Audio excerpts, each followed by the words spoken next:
በስልካችሁ ብቻ ላይ በመግባት ወይም የተለያዩ ቀላል ተግባራትን በማከናወን በወር ጥሩ ገቢ ማግኘት የሚያስችል አፕ እንዳለ ታውቃላችሁ? ሰላም ዛሬ ስለ ፖፖላይቭ አፕሊኬሽን በ12 ክፍሎች ተከፋፍሎ በተዘጋጀው አጠቃላይ መመሪያችን የሁለተኛ ክፍል ይዤላችሁ መጥቻለሁ። በዚህ ክፍል ፖፖላይቭ ምንድነው፣ እንዴትስ ገቢ ያስገኛል የሚለውን በአጭር እንመለከታለን። የመጀመሪያው ሐሳባችን ፖፖላይቭ ምንድነው? ፖፖላይቭ በዓለም ዙሪያ የሚገኙ ሰዎች በቀጥታ ስርጭት ላይቭ ስትሪም እየገቡ ከተመልካቾች ጋር የሚወያዩበት፣ ችሎታቸውን የሚያሳዩበትና በዛውም ገቢ የሚያገኙበት ታዋቂ የማህበራዊ ትስስር መተግበሪያ ነው። በፖፖላይቭ ላይ ገቢ የሚገኘው እንዴት ነው የሚለውን ስንመለከት ገቢ የሚገኝባቸው ሶስት ዋና ዋና መንገዶች አሉ። ሌሎች ቢኖሩም ግን በዋናነት ሶስቱን እንመልከት። የመጀመሪያው የቀጥታ ስርጭት ስጦታዎች ላይቭ ጊፍትስ የሚባለው ነው። ላይቭ ላይ ሰዎች በሚገቡበት ወቅት ተመልካቾች የሚልኩላቸው የዲጂታል ስጦታዎች ወደ ነጥብ ፖይንትስ ይቀየራሉ።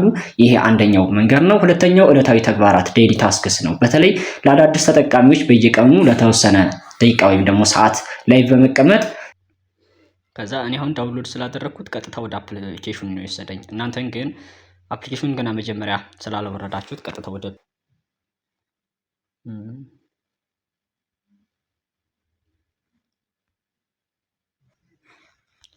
ፕሮፋይል ነክታችሁ እዚህ እንግዲህ እኔ አሁን ፓርቲውን ስላልከፍ ላይ በመቀመጥ ብቻ አፑ የሚከፍለው የነጥብ መጠን አለ፣ እሱን በማግኘት ነው። ሶስተኛው ላይቭ ፊት ውድድሮች ናቸው። ከሌሎች ስትሪመርስ ጋር በመወዳደር ተመልካቾቻችሁ በሚልኩት ስጦታ አሸናፊ በመሆን ገቢያችሁን ማሳደግ ትችላላችሁ። እነዚህ የተሰበሰቡ ነጥቦች ፖይንትስ በኋላ ወደ እውነተኛ ዶላር ተቀይረው በባንክ ወይም በክሪፕቶ ዩኤስዲቲ በቀላሉ ወጪ ይሆናሉ።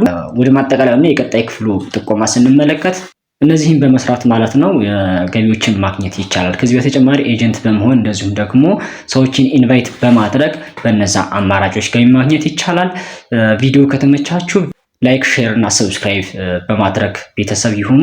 እንደዚሁም ደግሞ የክፍል 3 ቀጣዩ ቪዲዮ እንዲደርሳችሁ ቤተሰብ በመሆን ተከታተሉ ማለት ነው። በቀጣይ ክፍል 3 አካውንት ከዜሮ እንዴት እንደሚከፈትና የመጀመሪያውን አስፈላጊ ደረጃ ፌስ ቬሪፊኬሽን የፊት ማረጋገጫ እንዴት በሰከንዶች ውስጥ ማለፍ እንደምንችል ደረጃ በደረጃ አሳያችኋለሁ።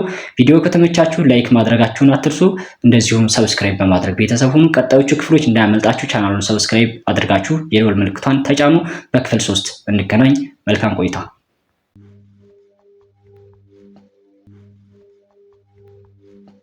ላይ እገባና ግሩፕ ላይ ማለት ነው ኪንግደምስ ፋሚሊ የሚለው ይሄ ነው።